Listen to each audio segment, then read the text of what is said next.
இன்னைக்கு நம்ம சேனல்ல பொங்கல் ஸ்பெஷல் வீடியோ தாங்க பார்க்க போறோம். முன்னெல்லாம் விறகடுப்புலயும் பானையில தான் பொங்கல் செஞ்சுட்டு இருந்தாங்க. இப்ப எல்லார் வீடுகள்லயுமே ரொம்பவே ஈஸியா குக்கர்ல பொங்கல் செஞ்சு முடிச்சிடறோம். இன்னைக்கு நம்ம சேனல்லயும் பொங்கலுக்காக இலவசமா கொடுத்த 1 கிலோ ரேஷன் பச்சரிசியை வச்சு 2 விதமான பொங்கல், பாயாசம், வடை டக்குன்னு சிம்பிளா எப்படி செய்யறதுன்னு பார்த்துடலாம். Hi friends, welcome to Kulathur cooking. நீங்க ஃபர்ஸ்ட் டைம் நம்ம சேனல் பாக்குறவங்க தான் சேனலை சப்ஸ்கிரைப் பண்ணிக்கோங்க. வீடியோ பிடிச்சிருந்தா லைக் பண்ணிக்கோங்க. வாங்க இப்ப நம்ம சமைக்க ஆரம்பிச்சிடலாம். ஃபர்ஸ்ட் நம்ம சமைக்க ஆரம்பிக்கிறதுக்கு முன்னாடி வடைக்கு பருப்பை ஊற வச்சிடலாம். ஃபர்ஸ்ட் ஒரு பவுல்ல 400 கிராம் உளுத்தம் பருப்பு ஆட் பண்ணிக்கோங்க. இது கொஞ்சமா தண்ணியை சேர்த்து ஒரு அரை மணி நேரம் நல்லா ஊற வச்சுக்கோங்க. மெஷர்மெண்ட்ல சொல்லணும்னா 400 கிராம் பருப்பு நான் சேர்த்திருக்கேன். அடுத்து இன்னொரு பவுல்ல 100 கிராம் கடலைப்பருப்பை சேர்த்துட்டு இதை ஒரு 45 மினிட்ஸ் தண்ணியை ஊற்றி ஊற வச்சுக்கோங்க. இப்போ நம்ம 2 பருப்பையுமே ஊற வச்சிருக்கோம். இது ரெண்டுமே ஊறதுக்குள்ள வாங்க நம்ம இப்போ பொங்கல் ரெடி பண்ணிடலாம். அதுக்கு ஃபர்ஸ்ட் ஒரு ப்ரெஷர் குக்கர்ல 2 கிளாஸ் ரேஷன் பச்சரிசியை சேர்த்துட்டு கூடவே இது கூட நான் அரை டம்ளர் மூந்தால் சேர்த்துக்கிறேங்க. பாசி பருப்பு சொல்லுவோம் இல்லையா, அதுதான். மெஷர்மெண்ட்ல சொல்லணும்னா நான் இன்னைக்கு 150 கிராம் மூந்தால் சேர்த்துக்கிறேன். நான் இன்னைக்கு கொஞ்சம் அதிகமாவே சக்கரை பொங்கல் செய்யறேங்க. நீங்க கம்மியா செய்றீங்கன்னா அப்படியே இதுல குவாண்டிட்டி கம்மி பண்ணிக்கோங்க. இது கூட தண்ணியை சேர்த்து நல்லா 3-4 தடவை அலசி தண்ணியை கீழே கொட்டிட்டு இந்த மாதிரி எடுத்துக்கோங்க. இப்ப இதுல 1 கிளாஸ் ரைஸ்க்கு 3 கிளாஸ் தண்ணியை மெஷர் பண்ணி ஊத்திக்கோங்க. நம்ம இன்னைக்கு 2 கிளாஸ் ரைஸ் சேர்த்திருக்கோம். அதுக்கு 6 கிளாஸ் தண்ணி சேர்த்துட்டு இப்ப இது கூடயே 1 கிளாஸ் பாலையும் சேர்த்துக்கோங்க. காய்ச்சி ஆற வச்ச பாலா சேர்த்துக்கோங்க. அடுத்து இது கூடவே 2 ஏலக்காய், 2 டேபிள் ஸ்பூன் கடலைப்பருப்பையும் சேர்த்துட்டு குக்கரை மூடி 4 விசில் வர வரைக்கும் வேக வச்சு எடுத்துக்கோங்க. அடுத்து இன்னொரு குக்கர்ல 1 கிளாஸ் பச்சரிசி சேர்த்துக்கோங்க. இது கூட 1/4 கிளாஸ் மூந்தாலும் சேர்த்துட்டு இதுல தண்ணியை சேர்த்து நல்லா 3-4 தடவை அலசி தண்ணியை கீழே கொட்டிட்டு இப்ப இதுல 1 கிளாஸ் ரைஸ்க்கு 2 கிளாஸ் தண்ணி சேர்த்துக்கோங்க. இதுல நம்ம தண்ணி அளவு கம்மியா சேர்த்திருக்கோம். 1 கிளாஸ் ரைஸ்க்கு 3 கிளாஸ் தண்ணி சொல்லியிருந்தோம் இல்லையா, இதுல நம்ம 2 கிளாஸ் தான் தண்ணி சேர்த்திருக்கோம். மீதி 1 கிளாஸ் நம்ம பால் ஆட் பண்ண போறோம். கூடவே 2 ஏலக்காவையும் சேர்த்துட்டு குக்கரை மூடி இது ஒரு 6 விசில் வர வரைக்கும் வேக வச்சுக்கோங்க. இது 3 லிட்டர் குக்கர்ன்றதால கண்டிப்பா நம்ம 6 விசில் வச்சே ஆகணுங்க. 2 பொங்கலுமே வேகிறதுக்குள்ள அடுத்து 100 கிராம் பச்சரிசி சேர்த்துக்கோங்க. இது கூட தண்ணியை சேர்த்துட்டு 2-3 தடவை அலசி தண்ணியை கீழே கொட்டினதுக்கு அப்புறம் இதுல கொஞ்சமா தண்ணியை சேர்த்துட்டு கூடவே 1 கைப்பிடி அளவுக்கு ஜவ்வரிசியும் சேர்த்துக்கோங்க. இது ஒரு 15 நிமிஷம் ஊறட்டும். அது வரைக்கும் வடைக்கு மாவு அரைச்சிடுவோம். அதுக்கு ஒரு மிக்ஸி ஜார்ல நம்ம ஊற வச்சிருக்க உளுத்தம் பருப்பு ஆட் பண்ணிக்கோங்க. பருப்பு எல்லாமே சேர்த்ததுக்கு அப்புறம் இது கூட 1/2 டேபிள் ஸ்பூன் உப்பையும் சேர்த்து நல்லா மைய அரைச்சிக்கோங்க. அடுத்து அரைச்ச இந்த உளுந்த மாவை ஒரு பவுல்ல ஆட் பண்ணிட்டு இது கூட ஒரு மீடியம் சைஸ் ஆனியன் இந்த மாதிரி கட் பண்ணிக்கோங்க. கொஞ்சமா கொத்தமல்லி, கருவேப்பிலை, ஒரு பச்சை மிளகாவை சேர்த்துக்கோங்க. நான் இன்னைக்கு மிளகு சேர்க்கல.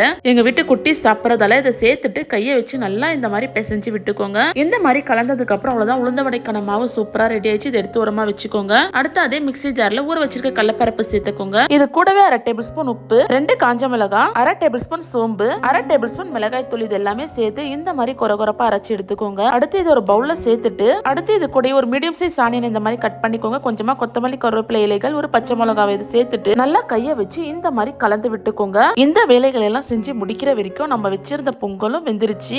இப்ப மசாலா வடைக்கான மாவு நம்ம ரெடி பண்ணியாச்சு. இப்ப நம்ம வச்ச பொங்கல் 4 விசில் வந்துருச்சுங்க. இதை இறக்கிடுவோம். அடுத்து நம்ம வச்ச பால் பொங்கலும் 6 விசில் வந்துருச்சு. இதையும் ஸ்டவ் ஆஃப் பண்ணி நம்ம இறக்கி வச்சிடலாம். பாருங்க எவ்வளவு ஈஸியா நம்ம பண்ணிட்டோம். அந்த வேலையெல்லாம் முடிக்கிறதுக்குள்ள பொங்கலுக்கான வேலையும் முடிஞ்சிருச்சு. இப்ப ஸ்டீம் போனதுக்கு அப்புறம் குக்கரை ஓபன் பண்ணிக்கோங்க. பாருங்க அரிசியும் பருப்பும் நல்லா கொலன்னு சூப்பரா வெந்துருச்சு. அடுத்து நம்ம பால் பொங்கல் வச்சோம் இல்லையா, அதே ஓபன் பண்ணி பார்த்தலாம் எப்படி வந்திருக்குன்னு. இதுவும் பாருங்க அரிசியும் பருப்பும் நல்லா சூப்பரா வெந்திருக்கு. பார்க்கும் போதே தெரியும் உங்களுக்கு நல்லா கொலன்னு வந்திருக்கு. கீழே எதுவுமே அடியும் பிடிக்கல. அடுத்து ஒரு ஃப்ரை பேன்ல 2 டேபிள் ஸ்பூன் நெய் சேர்த்துட்டு இது கூட ஒரு 2 டேபிள் ஸ்பூன் உலர் திராட்சை, 15 போல முந்திரி பருப்பு இதை சேர்த்து பொன்னிறமா வறுத்து இந்த மாதிரி பிளேட்ல தனியா எடுத்து வச்சுக்கோங்க. இந்த மாதிரி எல்லாமே எடுத்ததுக்கு அப்புறம் இப்ப இந்த பேன்லயே 1 டம்ளர் தண்ணியை சேர்த்துக்கோங்க.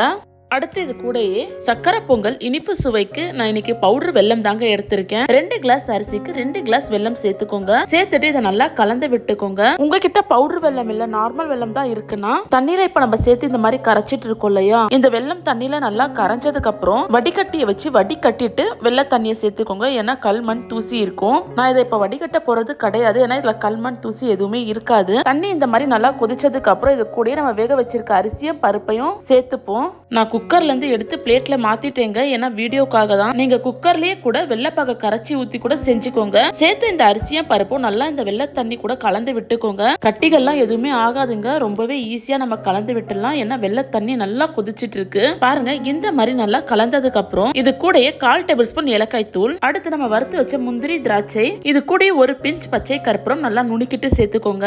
சேர்த்துட்டு நல்லா கலந்து விட்டுட்டு இறக்கிடுங்க. அவ்வளவுதான், சர்க்கரை பொங்கல் சூப்பரா ரெடி ஆயிடுச்சுங்க.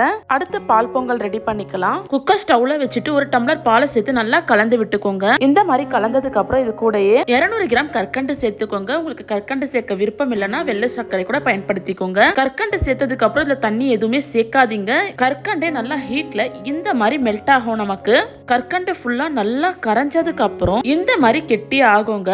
இந்த பதம் தான் நமக்கு சரியா இருக்கும். ஆறுனதுக்கு அப்புறம் இன்னும் கொஞ்சம் கெட்டி ஆயிடும். இப்ப இதுல நெய்ல வறுத்த முந்திரி திராட்சை சேர்த்துட்டு கூடவே 1/4 டேபிள் ஸ்பூன் ஏலக்காய் தூள், அடுத்து கொஞ்சமா பச்சை கற்பூரம் இதையும் நுணுக்கி சேர்த்து நல்லா கலந்து விட்டுட்டு இறக்கிடுங்க. அவ்வளவுதான், நம்மளோட பால் பொங்கலும் சூப்பரா ரெடி ஆயிடுச்சு. அடுத்து நம்ம பாயாசம் செஞ்சிடலாம். அதுக்கு ஒரு குக்கர்ல 3 டேபிள் ஸ்பூன் நெய் சேர்த்துக்கோங்க. இது கூடயே ஒரு பட்டை, 3 லவங்கம், 3 ஏலக்காய், கொஞ்சமா திராட்சை, ஒரு 7 முந்திரி, 6 பாதாம் இந்த மாதிரி கட் பண்ணி வச்சிருக்கேன். இதை சேர்த்துட்டு நல்லா கலந்து விட்டுக்கோங்க. பருப்பு இந்த மாதிரி நிறம் மாறினதுக்கு அப்புறம் இது கூட நம்ம ஊற வச்சிருக்கோம் இல்லையா அரிசியும் ஜவ்வரிசியும், இதை சேர்த்துக்கோங்க. சேர்த்ததுக்கு அப்புறம் 2 நிமிஷம் இந்த நெய்ல இந்த அரிசியும் ஜவ்வரிசியும் நல்லா வறுத்துக்கோங்க.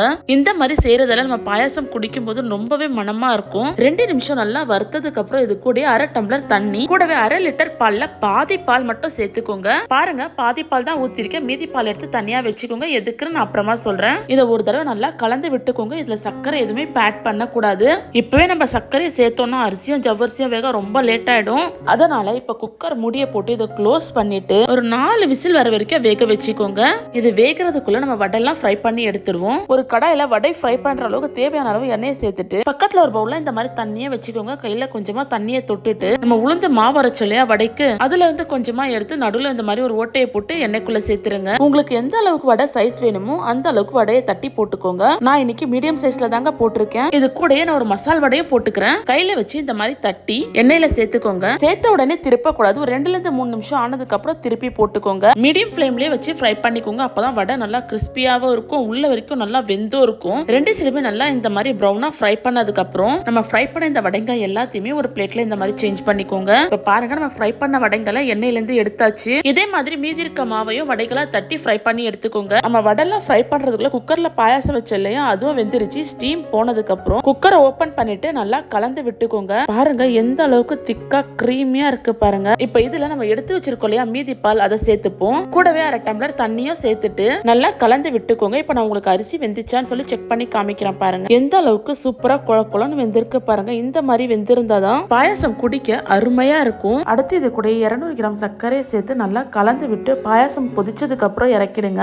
இப்ப நம்ம எல்லாமே சர்வ் பண்ணிக்கலாம். நம்ம செஞ்ச சர்க்கரை பொங்கல் பாருங்க அப்படியே போட்டோன்னே இப்படி வலிக்கிட்டு உள்ள விழுந்துருச்சு. அடுத்து பால் பொங்கல், இதுவும் பாருங்க அப்படியே போட்டோன்னே எப்படி வலிக்கிட்டு விழுதுன்னு. அடுத்து பால் பாயாசம், ஜவ்வரிசியும் அரிசியும் சேர்த்து இந்த பாயாசம் இருக்கே குடிக்க அவ்வளவு சூப்பரா இருக்குங்க. ஊத்தும் போதே பாருங்க எந்த அளவுக்கு திக்கா கிரீமியா இருக்கு. பார்க்கவும் ரொம்ப சூப்பரா இருக்கு. பாயாசம் பார்க்க மட்டும் இல்லைங்க, குடிக்கவும் ரொம்பவே அருமையா இருக்கும். அடுத்து நம்ம வைக்க போறது நம்ம செஞ்ச வடை தான். அவ்வளவுதான், ரொம்பவே சூப்பரா பொங்கல் பண்டிகைக்கு செய்யக்கூடிய சக்கரை பொங்கல், பால் பொங்கல், வடை, பாயாசம்னு ஒரு விருந்தே நம்ம இன்னைக்கு ரெடி பண்ணிட்டோம். எத்தனை பேருக்கு வடைய பிச்சு பாயாசத்துல இந்த மாதிரி மொண்டு சாப்பிட பிடிக்கும்னு சொல்லி கீழே கமெண்ட்ல சொல்லுங்க. நம்ம செஞ்ச சக்கரை பொங்கலா இருக்கட்டும், பால் பொங்கலா இருக்கட்டும், தொண்டையில அப்படியே எதமா இறங்குங்க.